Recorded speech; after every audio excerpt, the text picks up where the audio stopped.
Welcome to Virtual Coffee with Dawn Rickabaugh, the Note Queen, where we talk about owner financing and notes. Financial solutions, one mom and pop to another. Welcome to Virtual Coffee, anything owner financing and notes. I'm Dawn Rickabaugh. I'll be your host this morning. I just love facilitating this conversation, whether it's in this venue, at my meetup groups. We had a 2-day intensive up at Lake Tahoe that I do once a year, and we just finished that earlier this month. I did a little one-on-one training with a couple of guys that came over from Sacramento area too. So I really love sharing this because my goal is to just create more people that can function meaningfully in their own communities, to create financial solutions just one mom and pop to another, to the point where we're not dependent on Washington and Wall Street any more than we absolutely have to be for creating wealth, for our retirement accounts, and just to make things have liquidity in our own markets and create solutions. So to me, understanding the secondary market for notes is a really critical piece of this. And I'm going to be making some more videos that I'll be rolling out probably more realistically December, January, February, just to really flesh this out. My son's going to continue to make some more fun illustrations and animations for me so that it'll be easy and fun, I hope, to learn some of these concepts. So I'm always just really privileged that I feel honored that people would show up and spend an hour of their day with me. I know we all have a lot going on. Michael, do you have your mic on? Can we hear each other? Let's unmute him. Michael, you there? Oops, just a sec, sorry. Oops, I think we're having an issue with Michael. Okay, while we're figuring out Michael, let's jump over to David. I think he is page 5 of that PDF. David Straight or Straight? Uh-huh. He has a fix up in Maryland, so let's go ahead and unmute David. Okay. You there, David? Yeah, so I have a fix up and flip, but I wanted to flip it through seller financing. Okay. Now, in the city of Baltimore, with this particular property, I bought it from the city. They are allowing that when I sell it, I could sell it and the buyer gets a grant. So I was hoping, that grant money helps me put some more money in my pocket when I fix it up and sell it. I wanted to know how much to season it before I sell a partial. Okay, so that's a great question. So let me just recap and make sure I understand where we're coming from. You bought a property with the purposes of rehabbing it and flipping it. And is it already rehabbed, or? It's still in the process of being rehabbed. I'm like 75% done. And Baltimore can be kind of dicey. I just had a big seminar about buying in the wrong neighborhood or loaning in the wrong neighborhood in Baltimore. So what's the neighborhood like? Because, if that's part of the whole picture, what's the value of the collateral? Exactly what kind of a place is it? And I'm going to write it down as you speak. So what kind of property is it and what did you buy it for? I got it for extremely cheap. I got it for $7,000. Okay. And it's a single family? Single family, 3-bedroom. 3-bedroom, 2 bath? 1 bath, 1 kitchen. Okay. All right. And how many square feet? Probably 1,300 square feet. And then also has an unfinished basement. Gotcha. Okay. And how about the neighborhood? The neighborhood is up and coming. It still is slightly dicey, but it is up and coming. Okay. And how much in repairs do you think you're going to need to put into it? Oh, in repairs, I'm probably going to need, all in all, $25,000, $30,000. Okay. So let's say 30. So then you'll be into it for 37 plus carrying costs. So let's just call that 40. Is that fair enough? That's fine. All right. It's probably a little more than that, closing costs and other things that can be a surprise, but just for ease of it. Now, if you were going to just list it on the market, would you be able to sell it, with an FHA financing just for kicks and giggles, for comparing If I was to sell it in FHA, I think I would be able to get 80. But I think if I was to do seller financing, I should be able to get 100, because rents around here are around 800, and someone could possibly buy the house for cheaper than rent, especially with that grant as well that they get from the city.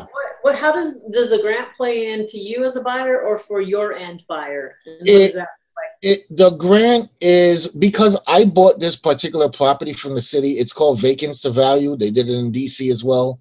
Right. As an investor, when I sell it to either an investor or to the homeowner, either or, they get a grant because it's one of those buying it from this program, Vacants to Value. Great. So they're saying, hey, we have a blighted neighborhood. This is a problem. Can, you know, you're putting in far more to rehab it than to buy it. So I can see that would be good for the city. All right. And the grant, what will they do? Will they give a down payment or what? The grant can be used for down payment and closing costs. How much is it? It could be 10,000. It could go all the way up because they have stackable grants. They have different ones. It could go up to like 26. All right. So, but we'll just be conservative and just say 10. Yes. Now, does this person have any money of their own they can throw at this? Well, I'm still working at the property. I don't have a buyer yet. I didn't list it yet, but I'm assuming I'm pretty close to Johns Hopkins Hospital. I was planning on, you know, marketing towards them, like a lab technician, a nurse. Okay. I guess, is that type of person likely to have their own? Like if they get a grant for 10 grand, do you think they could put another 10 grand of their own and get you 20% down? I would hope so. Yes. Okay. Cause that's what I'd be looking for is, and especially, well, when you're carrying it just for the cash flow, or a note buyer like me or other people possibly on this call, what we're looking for is like hard cash equity, not a gift, not a grant, not a handout of some sort, because that person doesn't have the same skin in the game necessarily. Yeah. Doesn't mean that they're not, you know, it really doesn't mean they're not emotionally connected. It just means if things get tough, you know, there's nothing to lose because it was a handout. So that's a very different note than someone who puts down hard, cold cash that they've slowly, fastidiously put together, you know, by working hard and saving. You know, that's a whole different person. I mean, I've had people that put down $100,000 and then they walked away because, you know, I didn't source it because it came from a lottery winnings. That type of person does not have a homeowner, the maturity to be a homeowner, or, you know, the mentality or the, you know, personal discipline. So I would say that if you're thinking of selling the note, maybe you won't even need to sell the note. I mean, this is going to be great cash flow, right? I mean, really, you can't lose on this. It looks like if you take 80, you're going to clear at least 30 grand after everything. Yes, it's a great deal. I just know that I can make more if I was to sell it at a partial, get back pretty much what I put into it, hopefully 40,000, and then later on collect the rest. Okay, all right. So and that's not bad thinking, but so your reason is you're going to make more over time, not exactly right now, right? So yes. You're thinking I could give up. I'd rather trade 30,000 cash right now as a flip for maybe 5,000 in my pocket and getting my seed capital back and going and doing it again. And then later on, I have a remainder interest that's going to be my retirement plan, you know, that just in case security is not going to be there, right? Exactly. I basically get my money back, even some profit in my pocket right now. Okay, and then, let's just see how and now here's what you have to realize when you can create a premium. Now, whoever's giving the grant, they may have some appraisal stipulations, so that would remain to be seen, right? If this buyer's going to get a grant for $10,000, I'm wondering, maybe you know, maybe you don't, but like I would go, and probably that entity would want to make sure that there's some reasonable underwriting going on, so they may or may not. There's only so much that premium for owner financing kind of only goes so far in one respect. And also you don't want to raise the premium so high that someone, they put down cold hard cash even, but then they're still underwater. You know what I mean? When people have equity, it just makes it a stronger note, because everything has to fall apart in their life before they're going to walk away from their home and from the money they've put into it. But even if they put down a big down payment, if they still don't have any real equity, it's a different mind trick. Do you follow me? No, I definitely follow you. Right. Okay. So I'm using this just as a teaching tool. So please forgive me if it's not, spot on with where you're at. But, and also the other thing is, in a note buyer, and a partial is going to be a different story, right? But if you were thinking, I want to sell this whole note to get the most as I can, well, a note buyer is going to go do an appraisal. So it doesn't matter if you sold it for 100, if it's worth 80, everything's going to be based upon a value of 80. And if you see what I'm saying? So if you're not going to sell the note, or you're only selling a small front end partial, it's not so much of an issue. But you just have to know that if you're going to charge a premium, either just keep it for income and let's just see. I'm going to bring up my calculator, and I forget how I share my screen. Okay, just for the people that are watching later or who might be on their computers right now, I'm just going to pull up this desktop calculator. So let's just, for kicks and giggles, is it all right with you if we say you're going to sell it for 100 and we get the person who has 10,000 cash of their own that they've saved, and they got a 10,000 grant, and we're ending up with an $80,000 note? Is it okay if we just assume that? Is that? Yes, that's fine. That's fine. Okay. And so then it'll rent for 800, you said. What are taxes and insurance? What are taxes and insurance for this house? Taxes are ridiculously low. I think they're $71 for the year. And what? Yes, $71 for the year, which probably is because I bought at the $7,000 price. When they buy it, I'm sure the taxes will go. What do you think is we're just ballparking it here. Really and truly, afterwards, the taxes are still probably pretty low, around $400 or $500. So what are we calling that? $50 a month? Yeah. And another 50 for insurance, maybe? No, the insurance, on the other hand, is quite expensive over here, probably because the neighborhood is transitioning. Insurance is probably around $2,000 a year. Wow, that's like forced place pricing. Wow. So then let's say 250 is the monthly taxes and insurance, and in our lingo in this business we just say T&I. Okay. T&I. So PITI is principal, interest, taxes, and insurance. TI in this mortgage world is the taxes and insurance part of that. So if someone, do you think, and for now, it may be that someone can afford to pay more than $800 a month. Oh, yes. Willing to, right? But just for kicks and giggles, let's just say, to go back around to the point that you brought up, gosh, they could own cheaper than they could rent. So let's just make it equal to rent and see if we can make the numbers work. Is that all right with you? Yes. Okay, great. So then I'm going 800. Now, if that was rent for somebody, they're not going to have taxes and insurance. So I have to reverse engineer what the principal and interest can be on the loan. So I'm 800 minus 250, and I have 550 that's available for principal and interest. You follow me? Yes. Okay, so I'm going to put that in payment right here on the calculator. We have PV, present value or loan amount, is 80,000, and we're going to say you're going to do fully amortizing, meaning at the end of the loan, at the maturity date, the principal balance has completely been killed, amortir to kill, right? So that means at the maturity date, the principal balance has completely been paid down to zero. So yes. Now we've got future value of 0, payments 550. PV is 80, and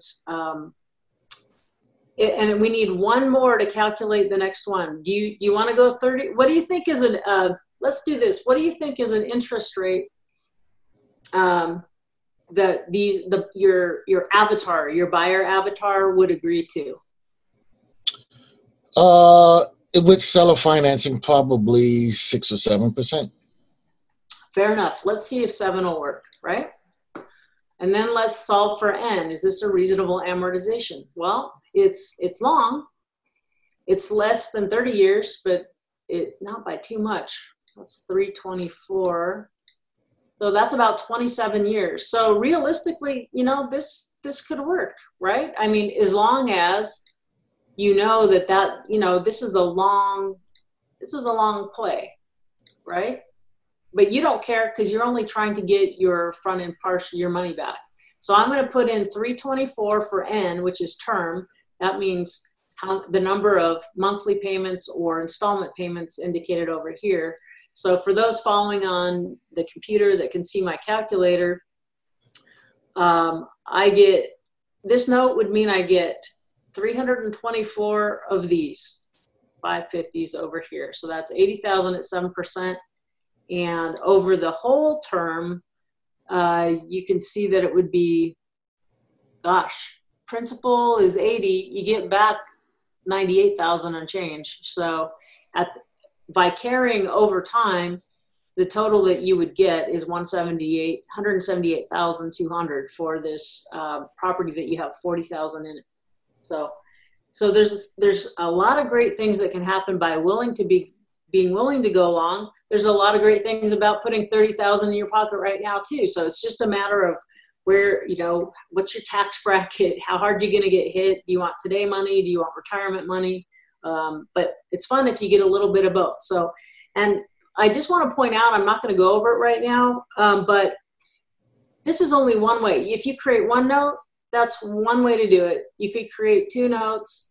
You could, there's a bajillion ways to slice and dice a deal to make it work, but we're going to keep it simple. Is that all right, Dave? Yes, yes. All right. So the amount you'd be looking to get back out is, if you cover your costs plus get a little eat money today for groceries, what would that be? Around 45,000. Just what I was going to say. All right. Let's just see if this is realistic. Now, okay, you asked me about seasoning. So you want to describe to people what seasoning is? Is it about a lot of salt and pepper? No, seasoning would be, how long they are paying me and showing on-time payments. Right. So in the traditional note business, a seasoned note, a note is green until it has at least 12 on-time payments. 12 payments. The more the better. Unlike food, you cannot over-season a note, right? So the more seasoning you get, the more months they stack up showing an on-time payment, the stronger that cash flow is. So someone's willing usually to pay more for it, right? Okay. So more is better. But depending, and the other thing is it really depends on if you can cultivate your own private money partners that are hopefully, ideally, in Baltimore. I'm sure you got some people that would invest there, some retired people, some angel investors. The best thing for you to do is cultivate private back pocket money that's happy with 6 and 7%, which will be the face rate on your note. That way there's no discount. You follow me? Okay. If you find investors that are happy with 7%, which equals the face rate on your note that the borrower is paying on, then there is no discount. Okay. If the borrower, now I'm going to quote you what was sort of realistic, like if I was quoting on this or something like, and I need better yields than 7. So what's that going to mean? I would have to take more of a discount. 7 and I need 12. What happens? What do I have to do? Can I go tell the borrower you have to pay 1,000 instead of 550? No, I would have to take a discount. So thank you very much. I'm just using this as a little classroom. So if and I put this in here, 45,000. If you're trying to get out 45, and I'm just going to say 12, because you got some challenges because of the neighborhood, right? Okay. Yeah. So some people won't even touch it, and depending on the credit score of the buyer also. So if their credit is challenged at all, and because of the neighborhood, I'm just going to say that you're not going to get the lowest pricing of all time. All right. But this, I can't ever guarantee. And if you find your own investing money partners, financial friends, you can create a whole lot more things. But if you're counting on just the, arm's length secondary market out there, you have to sort of think like this. And this would be even pretty generous, right? So now I know, okay, if you're trying to get 45 out and they need 12, I wonder how many months of the payments they're going to need. Wow, they're going to need 171. We're talking almost 15 years, 14 and a half years. So basically they need the first half of the note. Yeah. Right? They need the first half of the note. And then after that, I wonder what the balance would be. So what's left for David? We said it's 80. I'm going to put it back in here. Your face rate 7. What was the original numbers? What's 27 years? 324? Yeah. 324. Yeah. Yeah, 324 minus the 172 payments you got to give up to get your seed capital back. So you have, so what will the balance be when there's 152 payments left? You still have 55,000 coming in at 7% interest. Okay. So you can see that because of the length of the term, but you're going to get an owner-occ that has to be able to afford it, right? So if they're going to pay a maximum price, they have to have long terms, all right? Yes, yes. So that still leaves you got your money out, you got a little bit of eat money today, and then you left for yourself a $550 a month that doesn't start, but it doesn't start for like 15 years. True. So you got 45 now, you get 55, you still have a balance of 55, presuming that it pays as agrees. So then you do, over time, you can see that you can, in your mind, at least ballpark, yeah, 45 and 55, yeah, I got 100,000 for that. If it goes clear out to maturity, likely it'll pay off early. People move and things like that, and then the numbers change a bit. But let's just pretend it went all the way out. So I'm going to say 152 times 550. So you have a balance of 55,000 when you get it back. And if it just plays all out, that's a total of 83,600 in payments still coming to you. Okay. So it's the higher the payment, the more the person can pay per month, the higher the face rate they can afford and will agree to, the less of a discount you take. Does that make sense? So here's just one example. If you have to have all your seed capital out and plus some, then it's not a bad deal. This is a good retirement plan if you're not going to need this money to kick in, for another 14, 15 years. See what I'm saying? It's fine because I really just want that money back up front so I could continue doing another one. That's great. And let's just, for kicks and giggles, I'm just going to run something.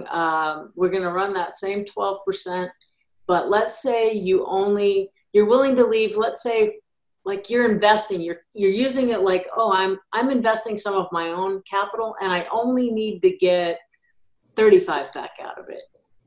Okay. Yeah, right? So you're going, yeah, this is my contribution to my own self-directed retirement account, right? Yeah. So I'm gonna leave $10,000 of my own money in it. Let's see how that changes it. Wow. Now they only need 101, 102. That's a lot. That's 8 years. We went from 15 years down to 8 years. That's tremendous. That is a big deal. You see? So the more money you need now out of something, the more you're giving up later. But it doesn't mean it's wrong. It's just go into it, you know, understanding it and ready to deal with that. Does this help? It does help as well. And I do think, because I guess some people who may want to buy here, the credit may be a little rough, I might be able to get a higher interest rate and therefore not such a huge discount as well, if someone is looking for 12, 13%. Right. But, okay, two things. First, you have to, affordability is really the first point. Like, Yeah. right? So Yeah.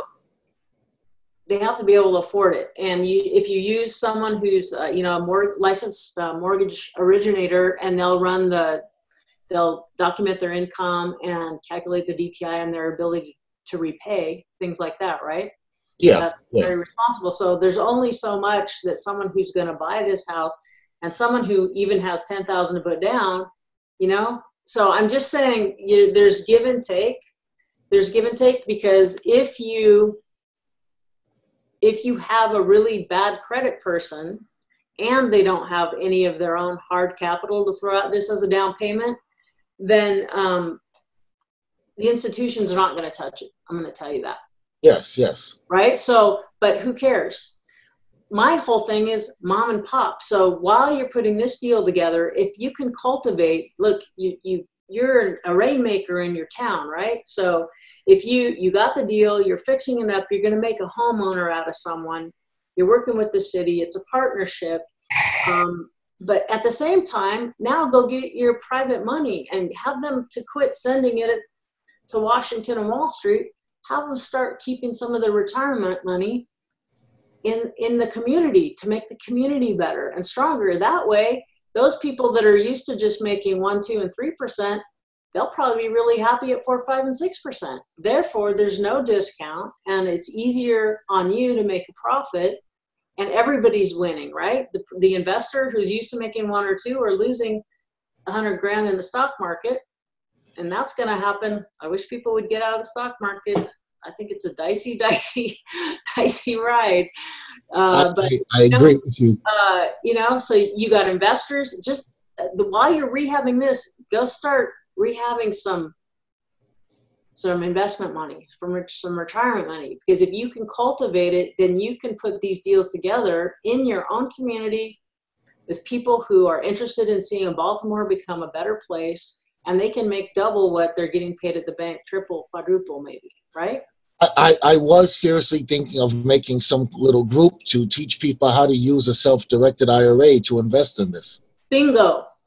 Bingo. Now they're doing better with their retirement account, and they're like angel investors, investing and improving their own community. Voila. Hooray. I love it. Okay, fantastic. I really appreciate you, David. That was an excellent run through on things. Right. Well, the thing is, I'm going to just speak to this anyway because it's a really good topic. Okay. What's the most passive way to invest in notes is that you have to just let other people be the deal makers, the brokers, the rainmakers, and you just set your money with someone. You leave. You need to be realistic. I know there's special situations where people have learned to make really high returns on a passive basis. But, you know, usually if you're going to be passive, you need to be happy. The less of an interest rate that you're going to require, you know, the more likely it is that you can really keep your money working. If you're willing to be active and make it like a job almost, I mean, you could just, man, you can get up to the point where you have infinity returns. In the early days, and I've told this story before, I mean, by the time I was done with my process of quitting my job and trying to recreate myself as an investor, and as I guess I ended up as a note queen, but I had no money of my own. I really had no money of my own. So, but I had invested all in learning about it and diving into the world of it. And I had a little bit of deal flow and things like that. So I used other people's money and just created a yield spread. So for instance, if I bought a note at a 15% yield. And back in the early days, I had to pay more for my money. It was expensive for me, right? 12%. But I still made a 3% spread. So if $100 is coming in from that borrower, like my investor would put up all the money. I found the deal. I managed the deal. Similar to like joint venturing on real estate, right? There's money partners and there's sweat equity partners.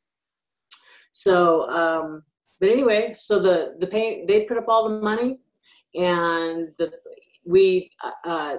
required their 12%, and so that just because I bought the note at a 15% yield, I discounted it to the point where it was a 15. Then there was, let's say there might have been $50 or $100 a month passive income. So my investor was completely passive, and I wasn't, but I was making passive income, 50, 100, 150, on deals where I didn't have any of my own money in it. So it's kind of passive income out of thin air, except for all the years that it took me to get to that point and all the investment, right? And the time to make deals happen. So if you want to be totally passive, you got to find someone else who has deal flow and who's going to manage the day in and day out. And so, if you already own property, like there's some really 3 low-hanging fruit ways to right now get invested in, be a note investor. Number 1, take a property you already own and sell it with owner financing. Voila, you have a note. You go from landlord to lender. You just turn the hat around, and instead of collecting rent, you're collecting a mortgage payment from someone. No taxes, tenants, toilets, all of that. That's one of the quickest ways to get in, is just see what the whole thing's about. What does the paperwork look like? What does it feel like to get a payment in and never get a call for maintenance? Or what does it feel like when they're having trouble and you get a call and they say, well, I can't make my payment this month, right? What is it like to keep on top of taxes and insurance, so that you make sure that your position is secure? The second way would be just lend money. I'm sure every town has a bunch of hard money lenders, private money lenders, who their job is to create deal flow. So, a lot of times it's in rehab flipper type paper, and some people aren't interested in that and some people are. But there's all sorts of people that need to borrow private money that can't, or doesn't make sense to go to the bank just because of the speed of capital. Like, you need the money now. Like, if you get a good deal on a property, you can't wait 60 days to close, right? You got to close in a week. So just find one of those brokers that has a good reputation and just say, hey, I have some money. So one of the next deals that comes through your office, you keep the points, I'll keep the interest. I'll take so that's what they do. They make 1, 2, 3, 4, 5 points, and then they hook the investor up with you. And then it's totally passive. So, but you have to do your due diligence on the operator, right? And just make sure that you feel comfortable with the risk and reward scenario that you have. The third way is to develop, like I was just talking with Dave, is to develop your own private capital partners. Not someone who's sitting around in RIAs and going to seminars all the time. It's the ones that are just, they don't know how, they don't have time or don't know how to do anything with their money. So they're making 0, 1, 2, 3% on their money.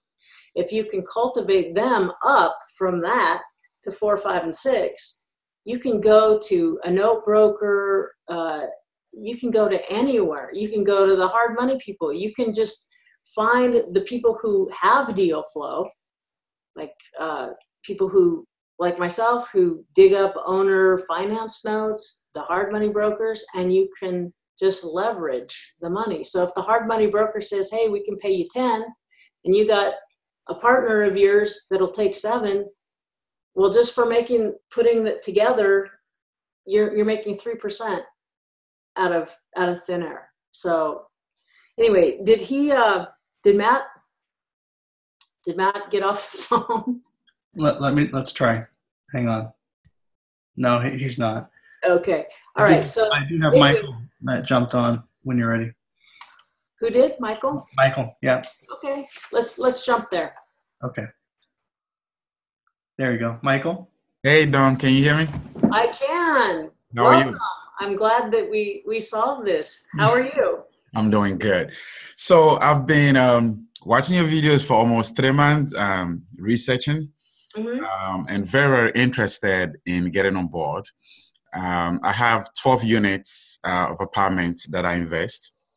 My question is, I want to find out, how do I get involved with seller finance, right? Like, how do you get the tenants? Where do you get them from, right?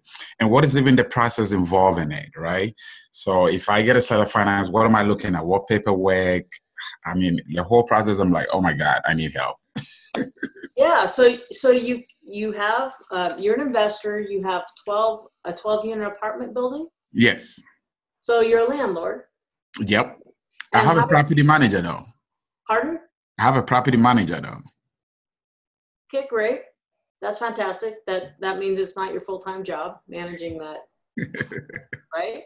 Yes. And how did you acquire that building? Was it cash? Was it cash to new loan? Was it owner carry? What was it?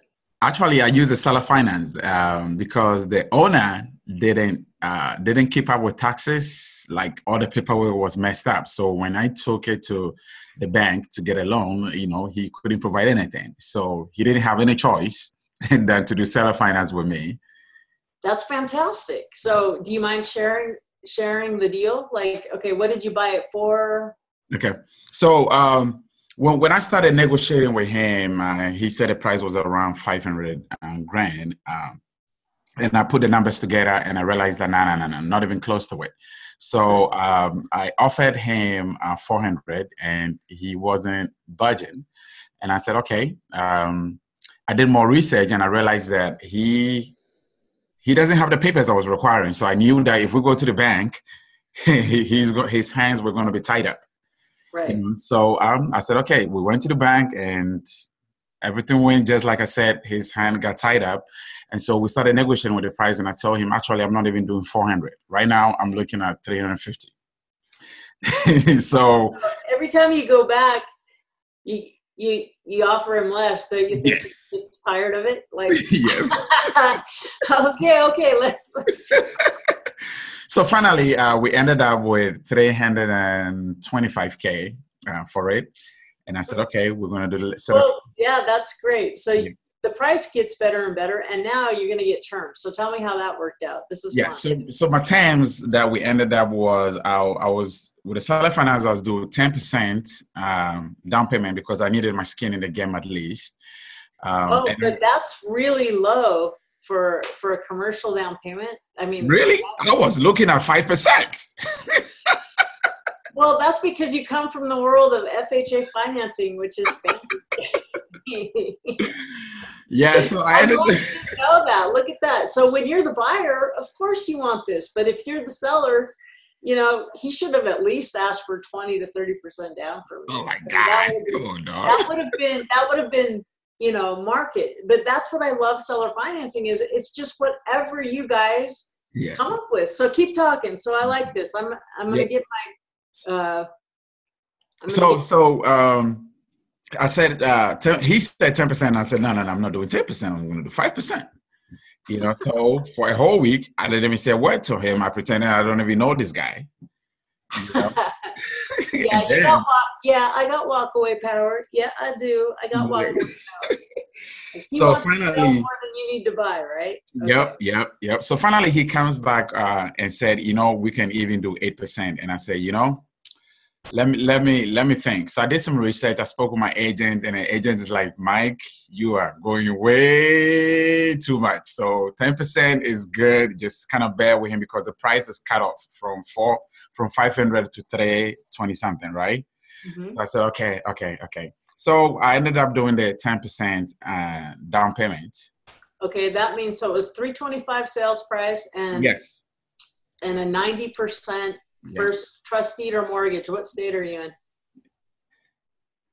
Trust deed or mortgage state. Can you repeat that? Oh, but are you in a deed of trust state? Because notes have deed of trust as a security instrument or a mortgage. No, I have a deed of trust. The deed of trust. Okay, great. So you got a 292.5 loan amount. So I put it in PV right here, present value. Now what's next? What were the terms? Now the terms were every month.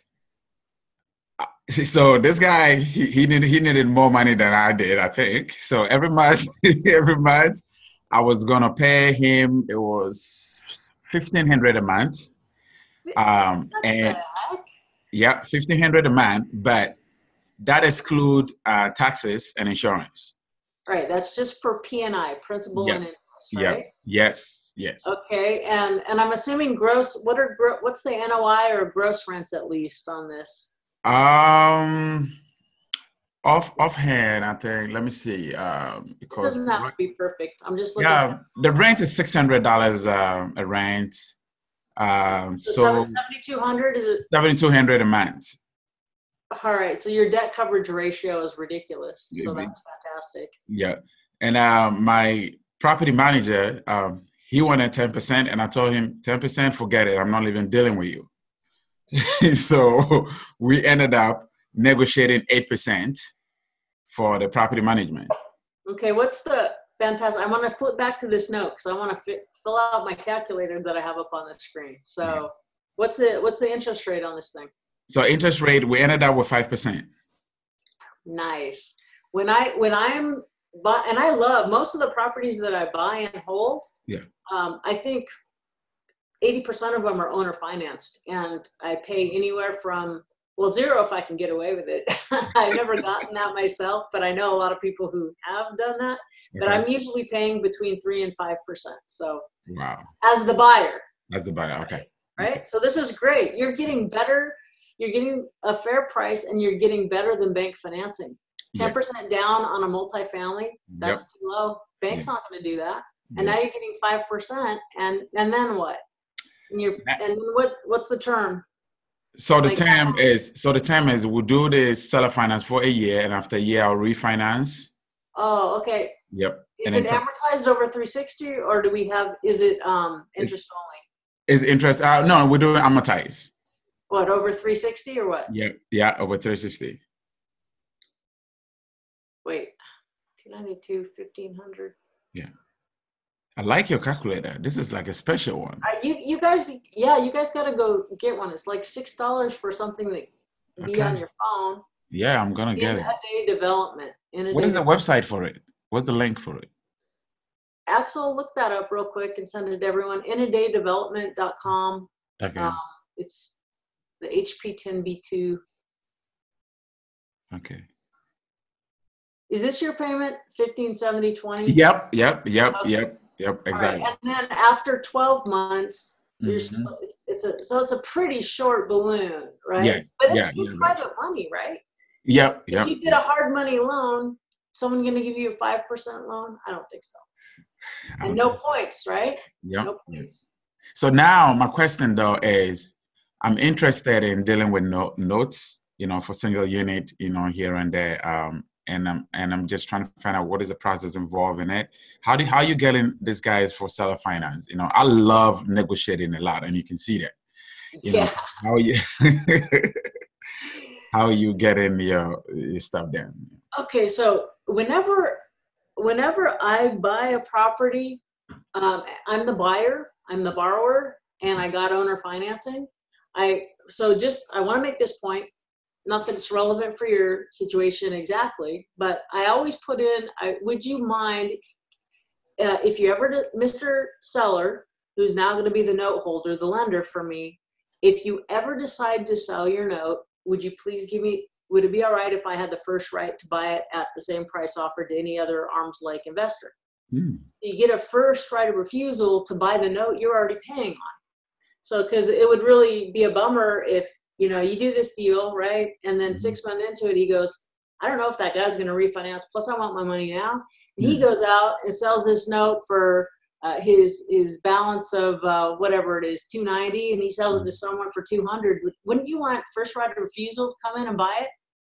You know what I mean? So, number one, every time you're the buyer on an owner finance deal, make sure you have an option to buy the note that you're paying on.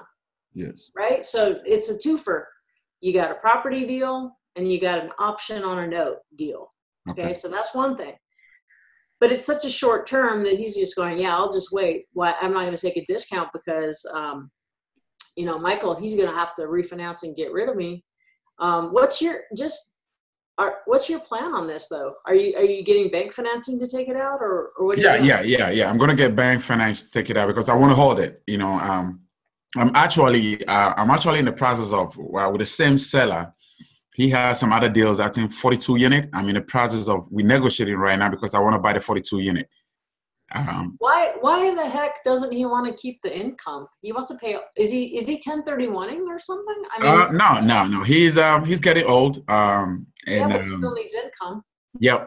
And I think one of the advantages I had is I'm a veteran Air Force, and he used to be in the Air Force too. So he's seen it as an opportunity for me to just keep moving. So fantastic. I like it. See, these mom and pop deals are beautiful. Tell me. Find the perfect people. So now, so you're kind of involved in buying, like you're paying on owner financing notes, you know, they feed each other, right? So now you're doing the one part really beautifully. And now what are you hoping to do? Now I want to do like single unit notes, right? So it's like notes on single families? Yes. You know, with the negotiation skills that you seem to have, I think you should just go buy properties and then carry paper on them. Let's make up a number. Let's just make up a number because look, you already get that you do that. You can do it, right? Okay. You can buy with owner financing, you can buy with cash, and then you can turn it around and sell it with owner financing. Okay. And either you have leverage or you don't, but you can still make it cash flow. Isn't that what you want? Yes, that's my goal. That's my goal. Flow. Yeah. I mean, big chunks of money are fun, not gonna lie. But usually they're taxed. And usually, you know, I don't know, you just can't get away from you need monthly income. Right? You need a base salary. So building up cash flow that is there when you're sleeping, when you're on vacation, it's really important that you build up passive income that exceeds your bare bones monthly expenses. So, so let's make up a number. In your market, what's a single family? We're just making up a story here. We're creating a dream. This is like a dream board, okay? A vision board.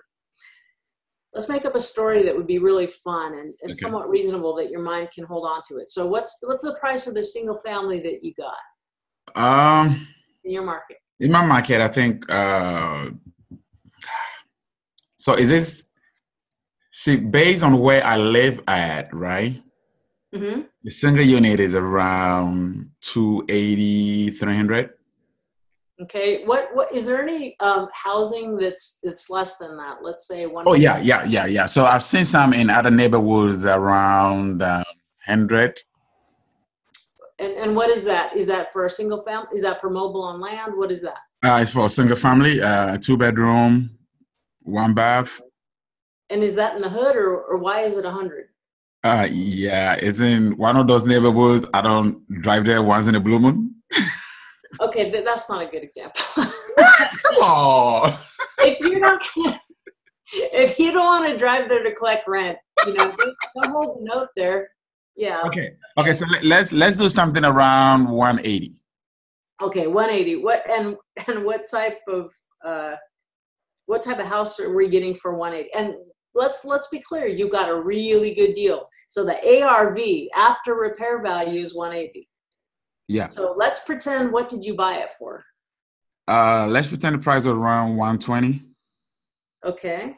And let's pretend it just needed lipstick on a pig and you got away putting $5,000 in. And let's just pretend all in with acquisition and rehab, it's only like 125. We're just making up a story. Okay. And so now you could sell it for 180. And is this a nice house? What is this? 3-2 in a decent neighborhood? Yep. 3-bedroom, 2 bath. It's perfect. A family. Families need somewhere. Yep. Somewhere to raise their families, have a roof over their head, and a lot of people would rather own than rent, and some people would rather rent. But right. So, what if instead of just taking your profit, which would be good, let's just say that you own or carry. And what would this property rent for? This one will rent for $700. And what are T&I, taxes and insurance? Then I will probably, for every month, we were looking at $250. Good grief. It's really heavy. So look, someone only has $450. I don't know that numbers work in that. Someone's got to be able to afford more than rent to be a buyer. What do you think? A buyer? Do you think there's someone who could put at least 18 grand down? Oh yeah. Okay, and it would be better if they put closer to 30. 30. Right? Okay. Yeah. Better. The closer you get, over 15, and the closer you get to 20 or above, the better, the stronger it is. So Okay. let's make up a number. How much did they put down? 30 We're grand. not going to mark it up. We're just going to sell it at market value. Okay. All right. So what did they put down? 30 grand. 30 grand. So that means our note's going to be 150. What do you think they can afford? What can this person afford that put down 30 grand? I think they can afford maybe maximum $900. So 900. Okay, so now we can say 900 minus 250. We can at least put 650 into our payment here. We're going to fully amortize because we don't want to put balloons in general, right? You're an investor. You're not just like, oh, I just inherited this property. This is the only owner finance deal. Then you're exempt from being a loan originator and exempt from Dodd-Frank. But anyway, you don't want to put a homeowner up against a balloon that cause them to lose their home. So we're going to keep 0 in future value over here. We got 650 P&I, principal and interest. We already took out if they can afford 900, we already took out the 250 they'll need for taxes and insurance. This is the loan amount. Okay. And let's just see if it's a typical 30-year note. The interest rate would be 3.2. That's great. So what interest rate do you think they would be good? I think anything in between 4.5 or 5. That would be killer for someone, right? But if they can put 30 down and they have decent credit or it's repairing, that's great. Wait, what did we do wrong here?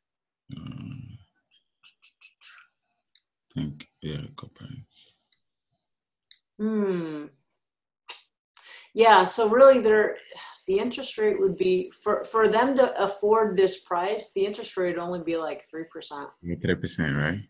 Right. Well, I think that's the going rate, though. The interest rate is around between 3 to 5, right?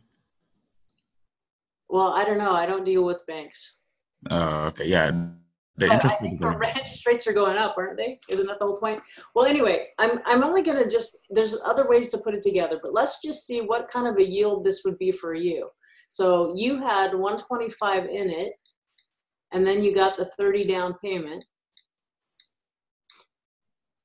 So then you'd have 95,000 of your own money still left in this deal. Now I'm going to calculate if you have 95 of your own cash left in it and you get 360 payments of 650, what's your yield? Well, so even though the face rate on the note is 3.2, your effective yield is 7.2. So if you go back and look at this, you can go back and forth and back and forth. Now, typically, this strategy, it can work in a lot of different ways, especially if you can leverage. Get your financial partners, Michael. Get your financial partners that would be really happy at 5% or 3%, whatever. Offer them double, triple what the bank's paying them and get them to be your partners. And all of a sudden, the numbers work a whole lot more because you can make this same 650 without locking up 95,000 of your own money. Or if we get the lower the price point of the house, the more the number, it's possible to make the numbers work because of affordability. Like if you get a property that's 150 or less or 120, where two minimum wage workers in the household can retire a debt, the mortgage on their house in 15 years, the numbers are so much easier, right? Unless you're leveraging really cheap money along with you at these higher prices. or if you're leveraging bank money that you have, you know? Okay. So anyway, this was very good. But you asked me, we're at the end of the call, but you asked me, how do you find what? What is it you want to find? How do you find all this seller finance guy? Right. So you can buy houses and carry paper at the lower end without being in the hood, right? Or you can, just start. There's all sorts of ways to market for notes. You can hook up with brokers, people that broker notes. Okay. If you don't want to do the hard money stuff, you can, go pull lists of people that are owner carrybacks. That's a very popular way to do direct market. Okay. You can, just start talking the talk and networking and bebopping around in your town and say, look, here's what I'm looking for. And Okay. things like that. So just like any business, the note business is like, it's marketing, promotion, networking, referrals, positioning, and time. Okay. It just takes time, but you have a really good start. This was a phenomenal example. And I would think, I think this is it's very inspiring. Okay. You got great price, great terms. You are cash flowing really well on a 12-unit apartment building. You only put 10% down, and you got 5% financing. If you can get him to drop that 1-year balloon and carry for you longer, wouldn't that be awesome? Yeah, that'd be great. I bet you, it's like, what you gonna do with your money? Well, I'm old. Yeah, well, aren't your kids gonna need money? I mean, think about it. People don't sell all their property before they die, but they feel like they got to sell all the notes before they die. Why? Your kids are always going to inherit something, and they can sell property as well as they can sell paper. Okay. I meant it the opposite way, but anyway, so fantastic. Thank you for bringing that to the table. I'm so happy that you came on the call, and David and Axel, thanks for being here, and all of you wonderful people that I didn't get a chance to hear from personally. I just want to remind you to, use your powers for good and go out there and create financial solutions, just one mom and pop to another. You guys take care. Thanks again. Love you all. Bye-bye. You've been listening to Virtual Coffee with Dawn Rickabaugh. For more, please visit notequeen.com.